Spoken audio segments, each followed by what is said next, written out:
Hace 2000 años se peleó la más grande batalla de la historia. No se trata de un conflicto entre naciones, sino más bien de un combate entre dos grandes guerreros que han estado luchando desde el principio. Apocalipsis capítulo 12, versículos 1 al 5, describe esta tremenda batalla y a la misma vez señala quién fue el vencedor. A continuación escuchemos al pastor Esteban Bor en la presentación del mensaje titulado El Príncipe y el Dragón. Padre, sin la ayuda de tu Santo Espíritu, no podemos comprender tu palabra ni aplicarla a nuestra vida. Por eso pedimos en este momento que vengas a nosotros, por medio de la influencia de tu Santo Espíritu. Abre nuestras mentes y nuestros corazones para que podamos escuchar tu voz y recibir tu palabra.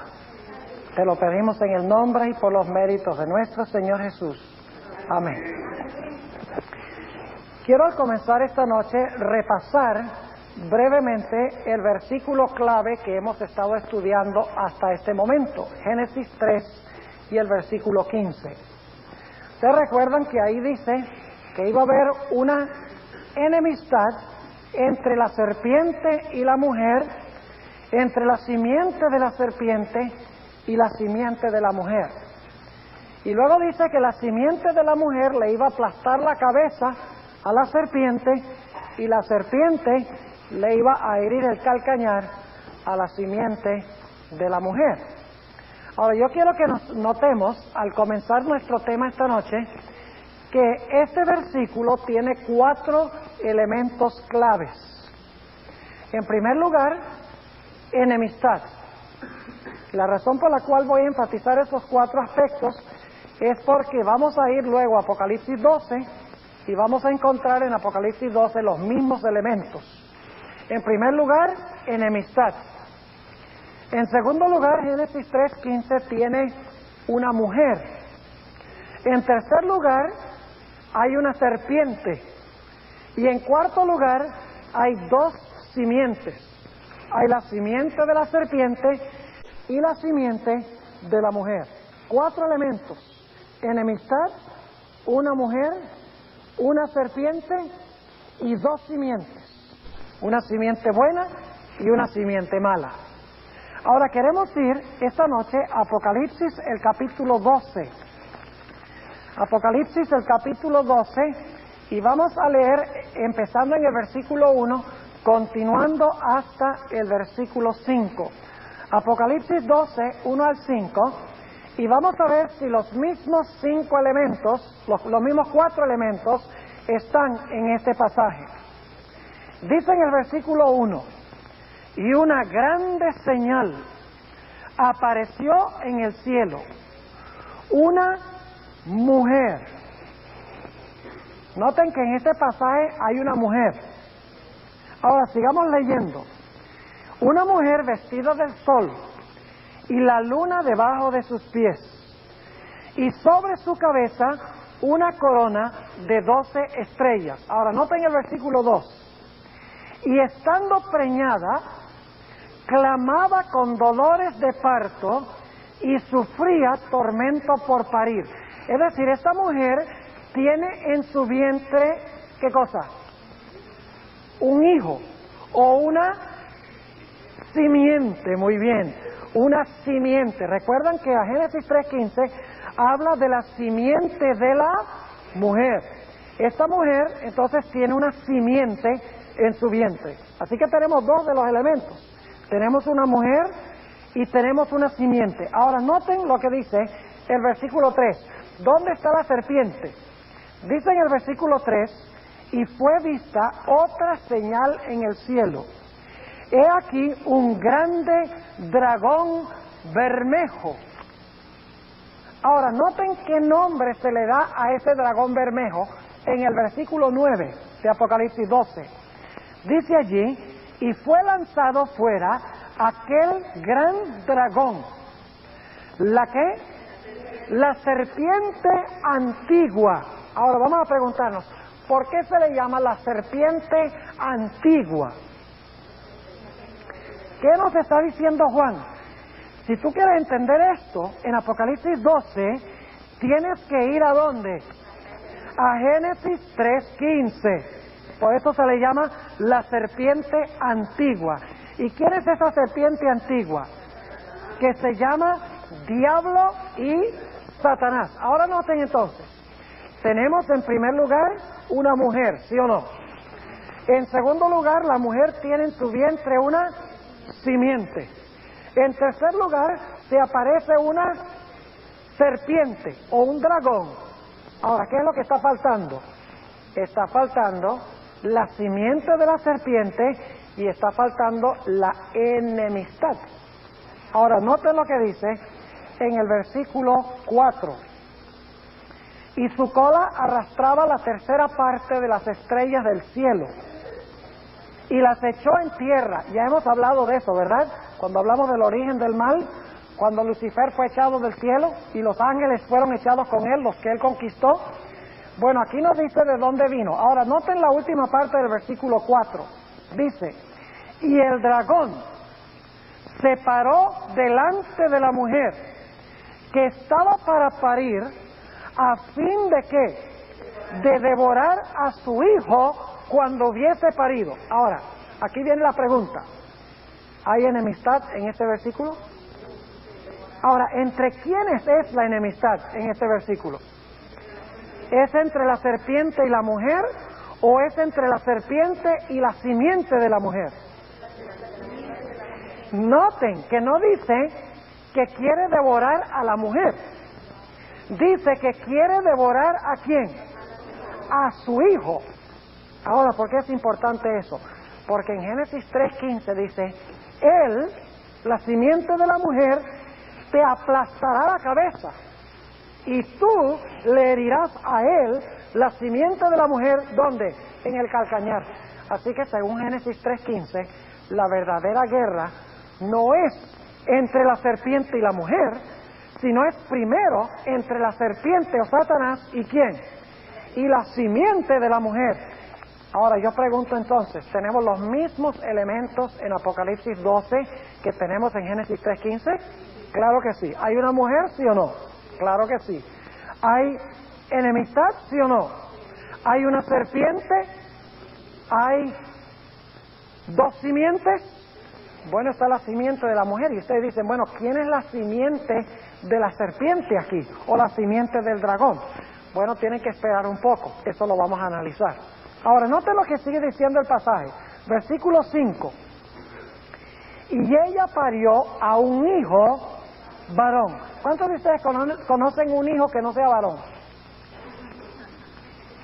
¿Alguien conoce un hijo que no sea varón?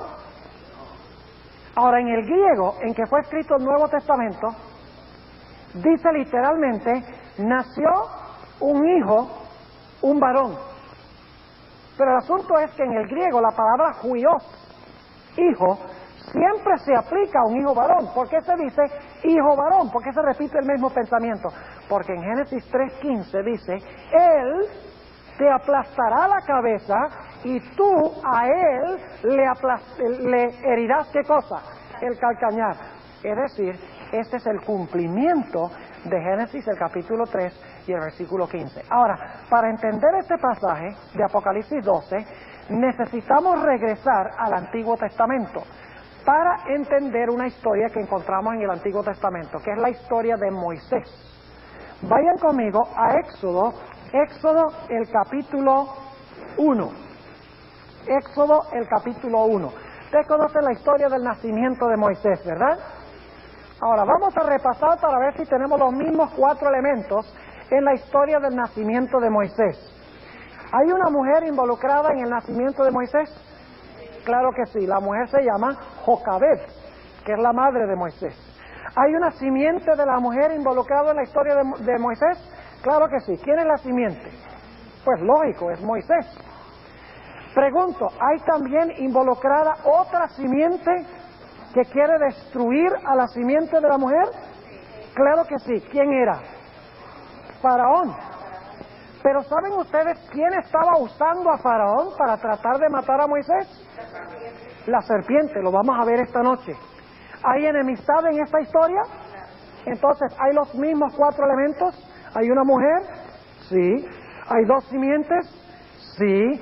¿Hay una serpiente? Sí. Todos los elementos de Génesis 3:15 están en la historia de Moisés. Ahora, analicemos esta historia un poco y veamos su conexión con Apocalipsis 12. El pueblo de Israel se encontraba en servidumbre, eran esclavos. Note lo que dice en Éxodo el capítulo 1 y el versículo 13 y el versículo 14.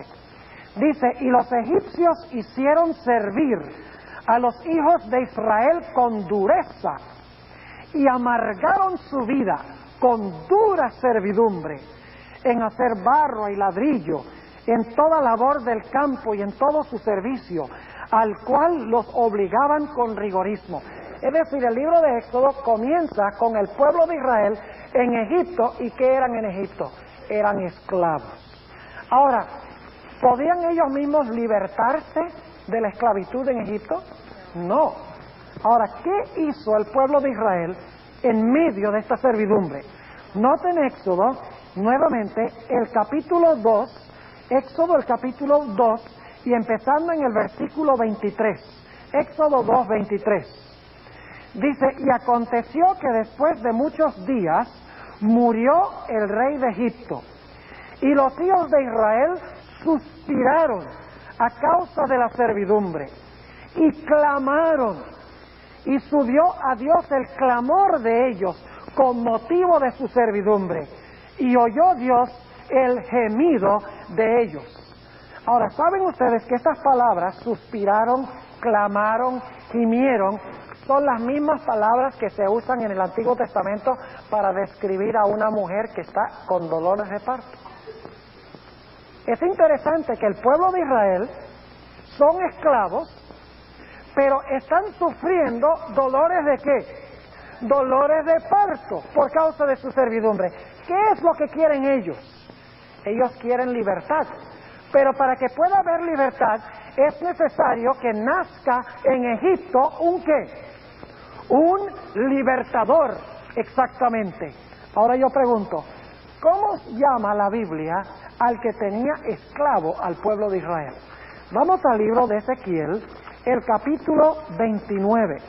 Ezequiel, el capítulo 29. Vamos a ver cómo llama la Biblia al que tenía el pueblo de Israel esclavo. Ezequiel 29, y vamos a leer el versículo 3. Ezequiel 29 y el versículo 3. Habla y di, así ha dicho el Señor Jehová, he aquí yo contra ti, Faraón, rey de Egipto, el gran dragón que yace en medio de sus ríos. ¿Qué nombre tiene Faraón? El gran dragón. En Apocalipsis 12 hay un gran dragón. Claro que sí, pero antes de ese gran dragón, ¿hay otro gran dragón aquí en la historia de Moisés? Claro que sí. Noten que el pueblo está esclavo. Están clamando con dolores de parto por causa de su servidumbre. Quieren que nazca alguien que los libre de su servidumbre.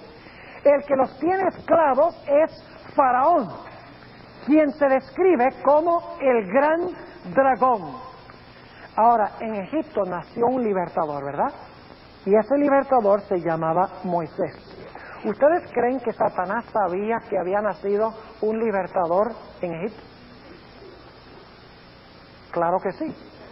¿Y qué le dice Satanás a Faraón? Le dice, mira, Faraón, sabes que este pueblo está creciendo mucho, y sabes que a lo mejor por ahí ha nacido un libertador que va a librar a toda esta gente de esclavitud. Así que tú tienes que deshacerte de la posibilidad de que ese libertador viva. Y por lo tanto, ¿qué hace Faraón? Manda a matar a todos los niños varones. Vaya interesante. ¿Más adelante en la historia va a suceder lo mismo? Claro que sí. Así que él manda a matar a todos los niños varones con el fin de deshacerse ¿de qué? De deshacerse del libertador. Y yo quiero que ustedes noten que Moisés es protegido y escudado en Egipto. Eso es un detalle muy importante. Es protegido por Dios del gran dragón en Egipto, cuando el gran dragón lo quiere destruir, mandando a matar a todos los niños varones. Ahora, yo pregunto, ¿Moisés libertó al pueblo de Israel de servidumbre en Egipto? Claro que los libró. Los llevó a través del desierto a las fronteras de Canaán. Y lo interesante es que Moisés, antes de que el pueblo entrara a Canaán, murió. Pero no solo murió, sino que la Biblia dice que Dios lo sepultó. Y la Biblia también dice que Dios lo resucitó. Y fue llevado a Dios y a su trono. Y ustedes dicen, ¿dónde dice la Biblia tal cosa? Vamos al libro de Deuteronomio, el capítulo 34. Deuteronomio, el capítulo 34. Y vamos a leer los versículos 5 y 6. Deuteronomio 34, 5 y 6. Y vamos a encontrar un detalle muy interesante aquí. Hay algo raro en estos versículos. Deuteronomio 34, 5 y 6. Dice, y murió allí, en el monte Nebo, Moisés, siervo de Jehová, en la tierra de Moab, conforme al dicho de Jehová. Y enterrólo en el valle. ¿Quién enterrólo en el valle?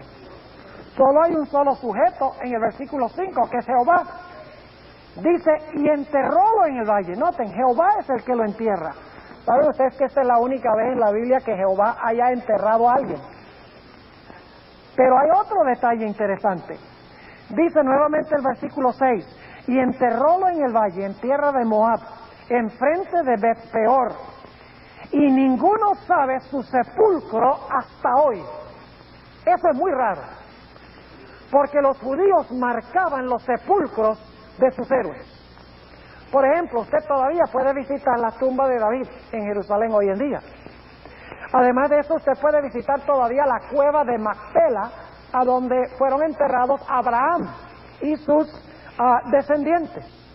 Recientemente se descubrió un sepulcro que decía, aquí descansa Daniel el profeta. Es decir, los judíos marcaban los sepulcros de sus héroes. Pero aquí dice, en primer lugar, que Dios enterró a Moisés, y en segundo lugar dice que nadie sabía a dónde estaba su sepulcro. 1500 años más tarde, se aparece Moisés en el monte de la transfiguración, vivo. Y uno dice, pero un momentico, ¿acaso no fue enterrado por Dios? Nadie sabía dónde estaba su sepulcro. ¿Cómo se aparece en el monte de la transfiguración? Ahora, algunos dicen, bueno, eso en el monte de la transfiguración era el espíritu de Moisés. Eso no es lo que dice la Biblia. La Biblia dice que vinieron Moisés y Elías a hablar con Jesús. Tenemos que tomar la Biblia por lo que dice. No podemos añadirle palabras a la Sagrada Escritura. La Biblia dice que vino Moisés para hablar con el Señor Jesucristo 1500 años más tarde en el monte de la transfiguración. E inmediatamente nos preguntamos, bueno, entonces, ¿cómo fue que Moisés estaba vivo? En el libro de Judas, que ese es el librito que se encuentra inmediatamente antes del libro de Apocalipsis, encontramos en Judas 9 una descripción de lo que pasó cuando Moisés murió y fue sepultado por el Señor. Dice allí en Judas 9, y solo decimos el versículo porque Judas solamente tiene un capítulo, dice allí, pero cuando el arcángel Miguel contendía con el diablo, disputando sobre el cuerpo de Moisés. ¿Qué estaba disputando? ¿Usted cree que Dios disputa sobre todos los cadáveres que hay por allí? ¿Ustedes creen que Dios va a pelear por un cadáver? Claro que no. ¿A qué había venido Miguel, el arcángel? ¿Había venido a qué? A resucitarlo. Entonces, ¿cómo sabemos eso? Porque en 1 de Tesalonicenses 4 y el versículo 16 y 17 dice, porque el mismo Señor descenderá con aclamación, con voz de arcángel y con trompeta de Dios. Es decir, el que resucita a los muertos es el que viene con la voz del arcángel y con la trompeta de Dios. Es decir, que en esta batalla había venido el arcángel Miguel para resucitar a Moisés, y Moisés fue arrebatado a Dios y a su trono. Es decir, tenemos en esta historia del Éxodo una prefiguración o una ilustración de lo que iba a pasar en Apocalipsis 12. Repasemos los elementos. En primer lugar, hay una mujer, ¿cierto? Esa mujer es Jocabed. El pueblo de Dios está en servidumbre. Están clamando con dolores de parto para que nazca un libertador. Allí en Egipto nace el libertador, pero Faraón, quien es usado por Satanás, dice: yo no puedo dejar que este libertador viva, por lo tanto manda matar a todos los niños varones. Pero Moisés es escudado allí en Egipto. Crece, libra al pueblo de Dios de servidumbre, los lleva a las fronteras de Canaán, y antes de que entren a Canaán, Moisés muere, resucita y asciende a Dios y a su trono. Ahora volvamos a Apocalipsis, el capítulo 12, y vamos a analizar otra vez esta historia. ¿Tenemos los mismos elementos en Apocalipsis 12? Claro que sí. Ahora déjenme preguntarles, cuando Cristo estaba a punto de venir a este mundo, ¿el pueblo de Dios se encontraba en servidumbre y esclavitud? ¿Qué clase de esclavitud? No solo a los romanos, sino esclavos ¿al qué? Al pecado, exactamente. Ustedes leen, por ejemplo, en Juan 8, 32 al 34, dice Jesús: conoceréis la verdad, y la verdad os libertará. Dice: si aceptan al Hijo, seréis verdaderamente ¿qué? Libres. Es decir, sin el Hijo, el pueblo estaba ¿en qué? En servidumbre y esclavitud. Vayan conmigo al libro de los Hebreos. Hebreos, el capítulo 2. Y el versículo 14 y el versículo 15. Hebreos 2 y el versículo 14 y 15. Noten lo que declara. Así que por cuanto los hijos, es decir nosotros, participaron de carne y sangre, Él, es decir Jesús, también participó de lo mismo, para destruir por la muerte al que tenía el imperio de la muerte, es a saber, al diablo. Y ahora escuchen el versículo 15. Dice: y librar. ¿Qué significa librar? ¿Librar de qué? De la esclavitud. Dice: y librar a los que por el temor de la muerte estaban por toda la vida sujetos ¿a qué? Sujetos a servidumbre. ¿Estaba el pueblo de Dios esclavo cuando Cristo estaba a punto de venir a este mundo? Sí. Ahora, en Apocalipsis 12 se presenta al pueblo de Dios bajo el símbolo de una mujer. ¿Y qué está haciendo esa mujer? Está clamando porque tiene dolores ¿de qué? Tiene dolores de parto. ¿Qué significa eso, que tiene dolores de parto? A la luz de la historia de Moisés, sabemos que los dolores de parto es porque quiere que venga ¿quién? Que nazca el Mesías, que nazca el libertador prometido de Génesis 3:15, para librarlos ¿de qué cosa? Para librarlos de la esclavitud, de la servidumbre al pecado. Ahora, ¿saben ustedes que en la Biblia, cuando la Biblia habla de una mujer en las profecías, está hablando es de la iglesia? En las profecías, cuando se habla de una mujer, no se está hablando de una mujer literal. No se está hablando como decir Jocabed o Eva o Raquel o Rebeca. No son mujeres literales. Esas mujeres son simbólicas de la iglesia, es decir, representan a la iglesia. Por ejemplo, en Jeremías 6:2, Dios dice: compararé a la hija de Sión con una mujer delicada y hermosa. Es decir, el pueblo de Israel es representado por una mujer hermosa, como la esposa de Dios. Es decir, que esta mujer en Apocalipsis el capítulo 12 representa ¿qué cosa? A la iglesia pura de Dios. Ahora, es la iglesia del Antiguo Testamento de la cual se está hablando. Y ustedes dicen: ¿cómo sabemos eso? Sencillamente porque cuando la mujer aparece en Apocalipsis 12:1, el bebé no ha nacido todavía. Ahora, este bebé ¿es quién? Es Cristo Jesús. Y si la mujer tiene el bebé en el vientre y el bebé no ha nacido todavía en el versículo 1, significa que esta es la iglesia de Dios. ¿En qué periodo? En el periodo del Antiguo Testamento, anhelando y ansiando de que nazca el libertador. ¿Me están entendiendo lo que estoy diciendo? Ahora, hay otra razón por la cual sabemos que esta mujer representa la iglesia del Antiguo Testamento, y es porque esta mujer tiene sobre su cabeza una corona que tiene 12 estrellas. ¿Por qué 12 estrellas? ¿Qué representa el número 12? En el Antiguo Testamento, Jacob tuvo ¿cuántos hijos? 12 hijos. Y llegaron a formar las ¿qué? Las 12 tribus de Israel. Es decir, esta mujer tiene al hijo en su vientre, está clamando y llorando para que nazca el libertador porque quiere ser librada de servidumbre.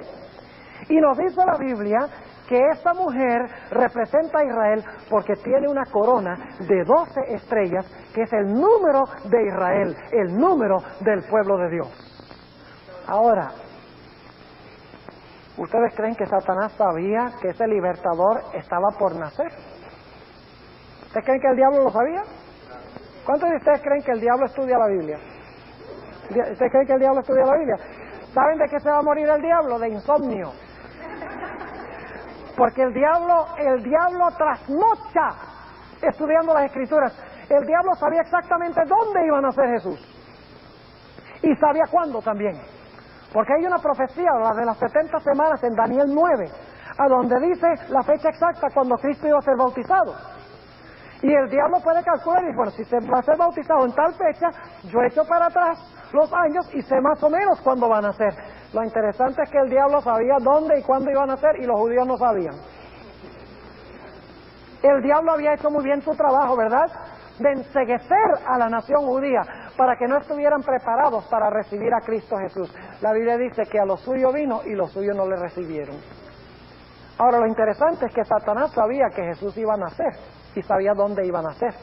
Y por lo tanto él dice, mire, esto es Génesis 3.15. Génesis 3.15 dice que si esa simiente viene, me va a aplastar la cabeza. Y yo nada más le voy a herir el calcañar. Yo no puedo dejar que esa simiente pase de su nacimiento. Tengo que matarlo. ¿Recuerdan en el Antiguo Testamento que en múltiples ocasiones el diablo procuró destruir la simiente? Primero matándola con Caín, matando a Abel, luego mezclando las dos simientes, luego en los días de Esther tratando de destruir a toda la nación judía, porque ese era el linaje que iba a traer al Mesías al mundo. En los días de Sennacherib, 185,000 soldados rodeando la ciudad para destruir al pueblo de Israel. El diablo usando a David y a Salomón para mezclarse con las mujeres paganas para que Israel perdiera su identidad. Múltiples veces en el Antiguo Testamento el diablo procuró corromper el linaje santo o destruir el linaje santo, porque él sabía que si esa simiente venía, esa simiente corría el peligro de darle un golpe mortal en la cabeza. Y por lo tanto, cuando Cristo nació, Satanás lo estaba esperando. Y fíjense cómo hace Satanás. Él no interviene directamente para matar a Jesús. Él usa su ¿qué? Su simiente. ¿Y quién es la simiente de Satanás que él usa para tratar de matar a Cristo? A Herodes, otro rey pagano como el faraón. ¿Y cómo lo hace? Le dice a Herodes, mira Herodes, por ahí ha nacido uno que te va a quitar el trono. Si tú dejas que viva, te va a quitar el trono. Pero lo que el diablo está pensando es, si yo lo dejo que nazca y que viva, me va a quitar mi trono. ¿Y ustedes recuerdan cómo es la historia? Herodes da un decreto de matar a todos los niños varones menores de 2 años. ¿Por qué creen ustedes que eso es tan semejante a la historia de Moisés? Sencillamente porque la historia de Moisés está prefigurando la historia de Jesús. Ahora yo pregunto, ¿a dónde fue escudado y protegido Jesús? Vaya qué coincidencia interesante. De todos los lugares donde podría haber ido, Jesús va para ¿dónde? En Egipto. Y su padre lo cuida ¿dónde? Lo cuida en Egipto. Ahora fíjense lo que sucede. Los Reyes Magos, que dicho sea de paso, la Biblia no dice que eran 3, ni tampoco dice que se llamaban Melchor, Gaspar y Baltasar. Esa es tradición, eso no lo dice la Biblia, ni dice que eran 3, así que no podemos técnicamente hablar de 3 Reyes Magos. Dice que vinieron unos magos del Oriente. No eran ni siquiera cristianos, no eran hebreos, eran de la religión de Zoroastro, eran persas, filósofos persas, que vieron la estrella, estaban estudiando las escrituras hebreas. Imagínense, Estos paganos estudiando las escrituras hebreas, ansiando la venida del Mesías para traer liberación de la servidumbre del pecado. Y dice que vienen allá a Jerusalén y se encuentran con Herodes. Y le dicen, hemos visto la estrella del Mesías y estamos yendo para buscarlo. Y Herodes dice, no me lo digan. ¿Verdad? Dice, ay, averigüen dónde está para yo también ir a adorarlo. Y los magos no sospechan que hay algo raro y van allá hasta el pesebre en Belén y adoran al Señor Jesucristo, le dejan el oro, el incienso y la mirra.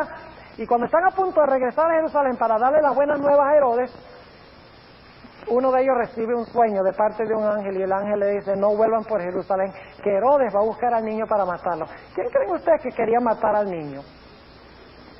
¿Ustedes creen que Herodes era el que realmente quería matar al niño? Olvídense, ¿quién lo quería matar? Satanás, porque Satanás dice, si yo lo mato cuando es bebé, no muere para quitarme mi reino.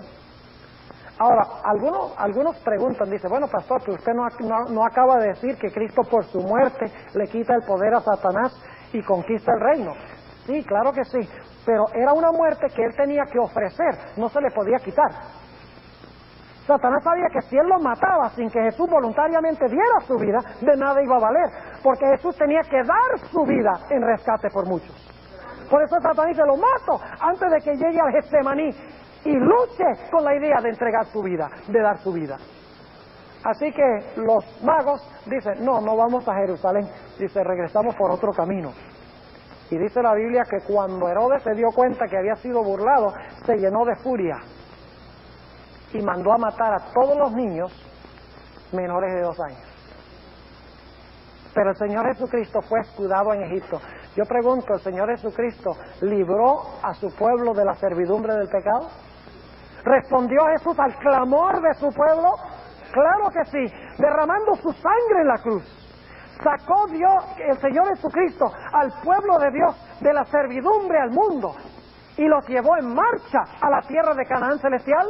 Claro que sí, pero antes de que nosotros entráramos, el Señor Jesucristo murió. ¿Y también qué? Y también resucitó y fue arrebatado ¿a dónde? Y fue arrebatado a Dios y a su trono. Es decir, lo que pasó con Moisés, pasó más adelante ¿con quién? Con el Señor Jesucristo. Ahora, ¿saben ustedes que desde que Cristo nació en este mundo, Satanás lo acechó? Trató de matarlo muchas veces. No solamente cuando nació trató de matarlo, sino en muchas ocasiones durante su ministerio procuró matarlo, antes de que llegara a la cruz. Por ejemplo, una vez el Señor Jesucristo estaba en un barco, en el mar de Galilea con sus discípulos. Y los demás barcos pesqueros estaban allá también sobre el lago. Y de repente se levanta una soberana tormenta, que hoy en día la gente diría un desastre natural. Ese no era ningún desastre natural. Ese era un desastre sobrenatural. Porque los pescadores nunca hubieran estado en el lago en tiempo de tormentas. Y sabemos que estaban todos los pescadores allá afuera en el lago. Yo sé porque yo estuve en Israel, en Tiberias, ahí al lado del mar de Galilea. Y entonces una noche había una tormenta, estaba lloviendo con viento. Y varios de nosotros dijimos, vamos a ver si conseguimos un pescador que nos saque al lago para ver cómo era esto, estar en una tormenta en el lago.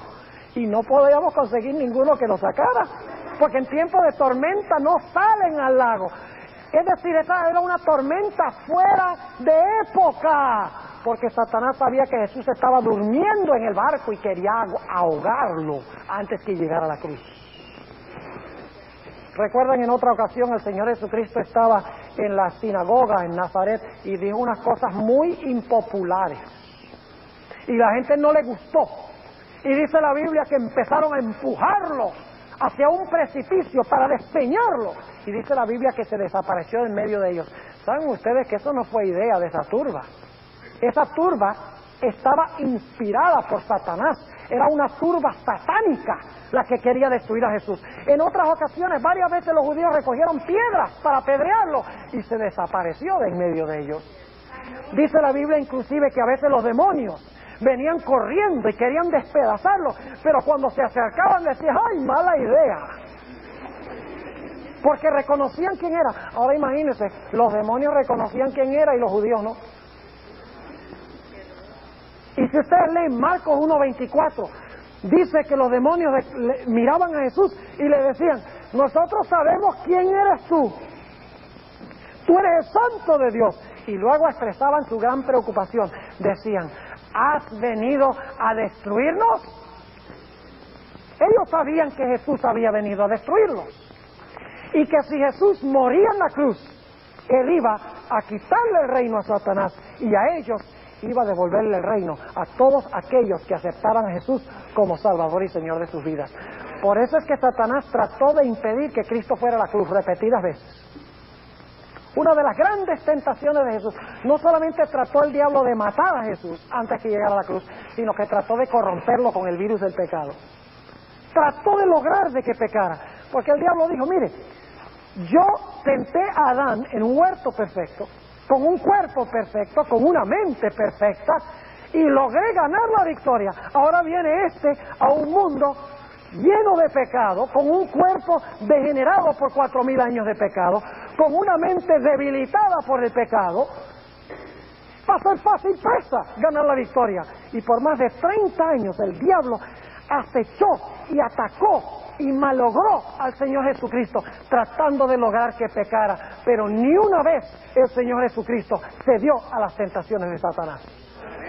Satanás trató de llevar a Jesús a adorarlo. Y saben ustedes que en el monte de la tentación, cuando Satanás quiere que Jesús le adore, hay una agenda escondida allí. Lo que el diablo le dice es: mire, tú crees que tú tienes que morir para recuperar los reinos del mundo, ¿verdad? Jesús dice: sí, eso es lo que tengo que hacer, porque solo viviendo una vida perfecta y muriendo por los pecados de toda la raza humana queda pagada la deuda, y entonces ellos no tienen que morir, porque morí yo, y entonces me los puedo llevar conmigo. Entonces Satanás dice: mira, pero yo te digo un camino más fácil. ¿Qué es eso de ir al Getsemaní, sudar gotas de sangre, que te azoten, que te rechacen, que tengas que decir en la cruz: Dios mío, ¿por qué me has abandonado? Tú no tienes que cruzar ese camino. Lo único que tienes que hacer, un momentico, te arrodillas y me adoras y todo es tuyo, el reino es tuyo. Tremenda tentación. Estaba tratando de desviarlo de la cruz del Calvario. Repetidas veces durante su ministerio, cuando el Señor Jesucristo le dijo a los discípulos en Mateo 16, le dijo: es necesario que yo vaya a Jerusalén, sea maltratado, morir y resucitar el tercer día. El apóstol Pedro viene y le dice: ¿qué es eso? Sé que tú vas a morir, el Mesías no muere, el Mesías reina en el trono de Jerusalén, no te acontezca tal cosa. Y Jesús le dice: apártate de mí, Satanás. No era Pedro el que estaba hablando nada más. El diablo estaba usando a Pedro para desviar a Jesús de la cruz. Y en el siguiente capítulo, en Mateo 17:4, en el monte de la transfiguración, ya Jesús está en camino a Jerusalén para morir. Cuando se aparecen Moisés y Elías, el apóstol Pedro dice: Señor, hagamos 3 tabernáculos aquí y quedémonos acá. Es decir, no vayas a la cruz, quedémonos aquí. Es bueno estar aquí. Hacia el final del ministerio de Jesús vienen unos griegos y quieren una entrevista con Cristo. Y dicen: mire, Señor, hay muchos compatriotas nuestros allá en Grecia que están hambrientos de la palabra, ven y testifica de ellos. Jesús dice: ahora no. Es necesario que el grano de trigo caiga en tierra y muera. Y si muere, entonces va a producir mucho fruto. Jesús rehusó desviarse del camino a la cruz. Inclusive cuando Jesús sudaba gotas de sangre en el Getsemaní, el diablo estaba torturándolo, diciéndole: mira, todos tus discípulos te han abandonado, todos se han ido, ¿para qué te quedas aquí? Vete al cielo, ¿para qué vas a morir? Cuando en la corte de Pilato y la corte de Herodes lo abofeteaban y le escupían en el rostro y le daban patadas, era con el fin de que Jesús se levantara para vengarse de ellos y decidiera irse y no morir por la raza humana. Hasta cuando Jesús estuvo en la cruz, le decían: ¿qué cosa? Si eres en verdad el Hijo de Dios, ¿qué? Bájate de allí. Piensa, el diablo no quería que Jesús muriera, porque él sabía que si Jesús vivía una vida perfecta y moría por los pecados de la raza humana, todos nosotros podíamos salvarnos si lo aceptábamos a él, porque la deuda había quedado completamente pagada. Inclusive el diablo puso unos soldados y mandó a poner una piedra delante del sepulcro, diciendo: bueno, murió, pero si se queda muerto no hay problema, no voy a dejar que resucite. Imagínense ustedes el diablo poniendo una piedra y unos pocos soldados y creyendo que él puede mantener al príncipe de la vida en el sepulcro. ¡Qué temerario!, ¿verdad? ¡Qué atrevido!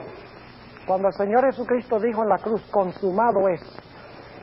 Y cuando el Señor Jesucristo salió del sepulcro el tercer día, después de su muerte, y dijo, yo soy la resurrección y la vida, el diablo dijo, mi reino ha quedado destruido.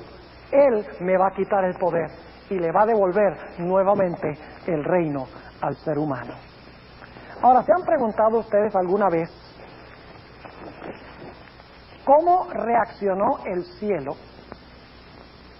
ante la victoria de Jesús? ¿Cómo se sintió el cielo ante la victoria de Cristo? Noten lo que dice en Apocalipsis el capítulo 12, Apocalipsis el capítulo 12, y vamos a leer empezando en el versículo 10, Apocalipsis 12 y el versículo 10. Dice, y oí una grande voz en el cielo que decía, ¿una voz dónde? En el cielo. Ahora vamos a ver qué van a decir los seres celestiales ante la victoria de Jesús. Ahora ha venido la salvación y la virtud y el reino de nuestro Dios y el poder de su Cristo, porque el acusador de nuestros hermanos ha sido arrojado, el cual los acusaba delante de nuestro Dios día y noche. Ahora, ¿a qué arrojamiento se refiere este versículo cuando dice que el acusador de los hermanos ha sido arrojado? Muchas personas creen que esto está hablando de cuando Satanás fue arrojado originalmente del cielo, cuando peleó con Miguel y sus ángeles. Pero este versículo no se refiere a ese momento. Este versículo se refiere a otro momento cuando Satanás fue arrojado del cielo. Ahora, déjenme compartir con ustedes algo muy interesante antes de leer un versículo en San Juan que comprueba esto. Antes de que Cristo muriera en la cruz y resucitara, Satanás gobernaba sobre este mundo, tenía dominio, ¿recuerdan? Era el rey. Solo si Jesús venía y lo conquistaba, llegaba él a ser rey. Pero Cristo tenía que quitarle a Satanás el dominio, el reinado. Tenía que morir y resucitar para quitarle el dominio sobre este mundo. Es decir, antes que Cristo muriera y resucitara, Satanás era el rey de este planeta, usurpador de la posición de Adán. Y no solamente eso, sino que también representaba al planeta Tierra. Por eso en el libro de Job, en el Antiguo Testamento, dice la Biblia que se celebró una reunión celestial y vinieron todos los hijos de Dios a reunirse con el Señor en esa reunión celestial. Y dice que en medio de todos los hijos de Dios apareció una persona medio extraña, una nota medio discordante. Apareció entre ellos en esta reunión celestial Satán. ¿Y a qué venía Satán? A hablar bien de Dios, ¿verdad? Y a hablar bien de Job, ¿cierto? Olvídense, ¿a qué venía? A acusar, fíjense, el acusador de nuestros hermanos. Venía a acusar y dice, Dios le dice, mira, Job, varón perfecto, recto, temeroso de Dios y apartado del mal. ¿Cómo te parece mi siervo Job? Satanás dice, eso no es nada. Dice, él te sirve porque tú eres bueno con él. Porque le das todo, lo cercas, lo proteges, prosperas todas las obras de sus manos. Cualquiera sí te sirve. Es decir, Satanás vaya a acusar a Dios y también a acusar a Job. ¿Qué estaba haciendo Satanás en esa reunión? ¿Quién debería haber estado en esa reunión? El que hubiera estado, si no hubiera entrado el pecado, era Adán. Hubiera ido representando a este mundo, representando a este planeta. Pero como Satanás le había quitado el planeta a Adán, entonces Satanás fue a esa reunión porque él era rey de este mundo y porque él representaba a este mundo. Pero cuando Cristo murió en la cruz del Calvario, le arrebató el reino a Satanás. Y ahora este mundo es representado por Jesús, no por Satanás. Note lo que dice en San Juan, el capítulo 12. Juan 12, y dicho sea de paso, Juan escribió la epístola y también el libro de Apocalipsis. Es decir, el texto que vamos a leer ahora viene del mismo autor que Apocalipsis 12:10. Juan, el capítulo 12, y vamos a leer empezando en el versículo 31. Juan 12, 31. Jesús aquí está a punto de morir. Está en la última semana antes de su muerte. Y noten lo que dice. Ahora es el juicio de este mundo. Ahora el príncipe de este mundo será ¿qué? Echado fuera.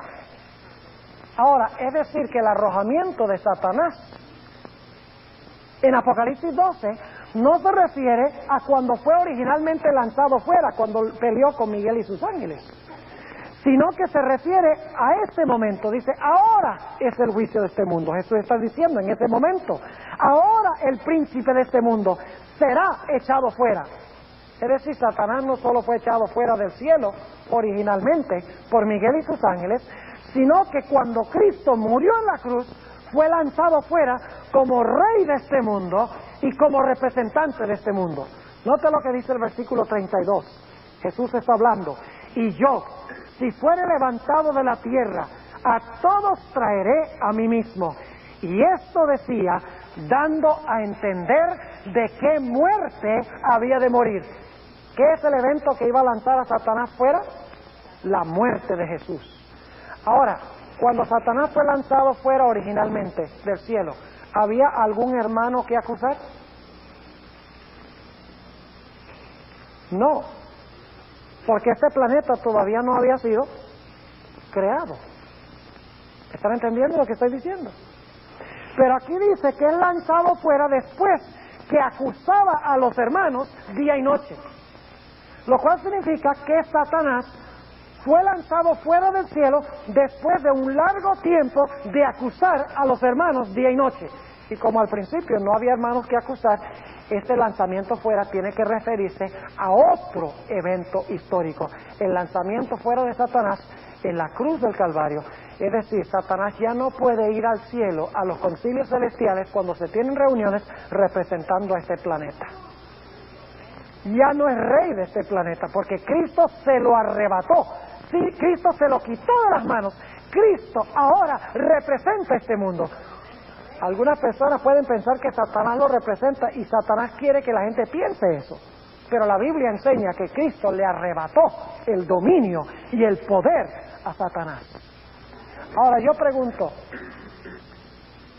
¿cómo se sintió el cielo cuando Satanás fue arrojado fuera, cuando Cristo murió en la cruz?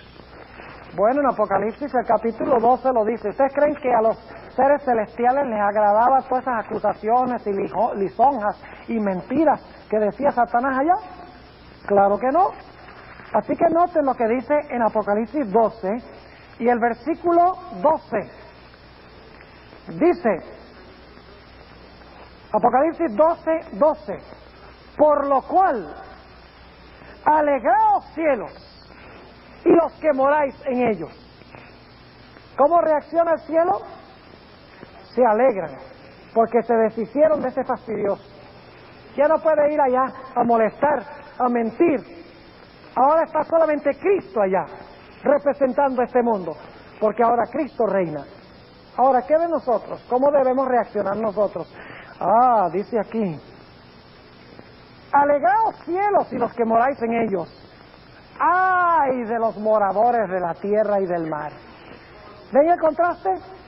Regocijaos allá, pero aquí, ¡ay! ¿Por qué hay? ¿Ustedes creen que Satanás está alegre de que haya sido derrotado? ¿Creen que está furioso? ¿Y contra quiénes se va a desquitar en su furia? Ya no lo puede hacer con Jesús, porque dice en Apocalipsis 12 que Jesús fue arrebatado a Dios y a su trono. Entonces, si no puede desquitarse con Jesús, ¿con quién se va a desquitar? Con la mujer, con la iglesia, con los hijos de Dios. Note lo que dice el versículo 12, por lo cual alegraos cielos y los que moráis en ellos. ¡Ay de los moradores de la tierra y del mar! Porque el diablo ha descendido a vosotros, teniendo grande ira, sabiendo que tiene ¿qué cosa? Sabiendo que tiene poco tiempo. Déjeme preguntarle, ¿Satanás es un enemigo derrotado ya? ¿Ha sido herido a muerte ya? Sí, porque aquí dice que él sabe que tiene poco tiempo, porque Jesús lo derrotó. Ahora, algunas personas miran el mundo y ven cómo hay desastres, inundaciones, crimen, problemas sexuales, abuso, todas estas cosas. Y dicen, pastor, el mundo va de mal en peor. ¿Cómo dice usted que Cristo ahora reina sobre el mundo si el mundo está tan malo? Pareciera que Satanás estuviera en control.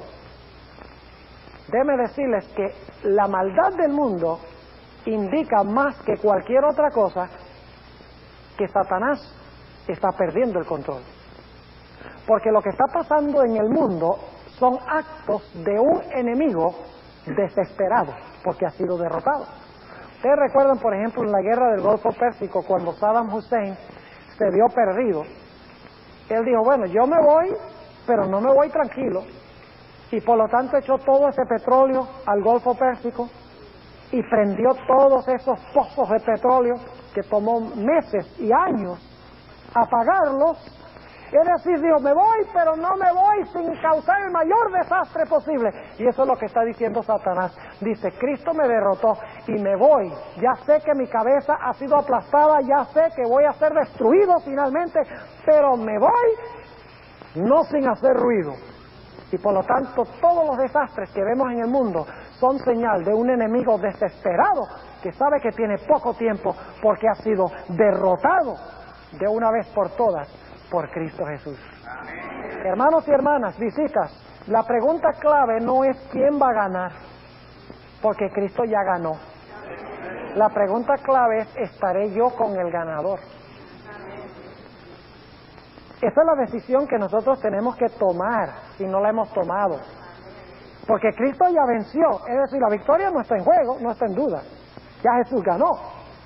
Lo que se está definiendo ahora es quiénes van a ganar con Él.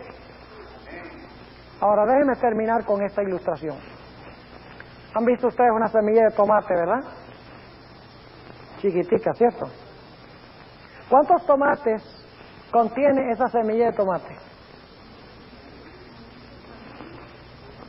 ¿Cuántos tomates creen ustedes que puede contener esa semilla de tomate?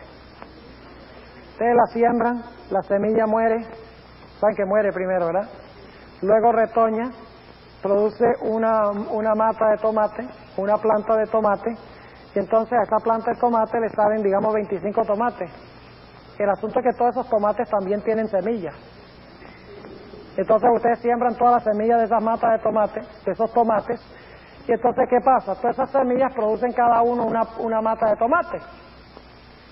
El problema es que todas esas matas de tomate tienen más tomates. Es decir, es un proceso interminable. Ahora la Biblia dice que Jesús es esa simiente. Dice, si la semilla no cae en tierra y muere, no puede producir fruto. Jesús fue esa semilla que murió, fue sepultada y resucitó. Y como Cristo murió y resucitó, todos los que se unan a Él, que nazcan de Él, serán también simiente de Él. Es decir, llegamos a ser simiente de la simiente. Y entonces la enemistad de Satanás ya no es solo contra Jesús, sino contra ¿quiénes? Contra nosotros, que somos simiente de Cristo. Pero Cristo promete estar con nosotros y cuidarnos y salvarnos, porque nosotros hemos escogido aliarnos con Él. Hermanos y hermanas, visitas, ojalá nadie salga de aquí esta noche sin hacer una entrega personal a Jesús. Entregar la vida sin reservas a Cristo, no solo como Salvador, sino como Señor de nuestra vida. Y que cuando regresemos a nuestros hogares podamos decir, en verdad, nuestro Salvador es Jesús, nuestro Señor es Jesús.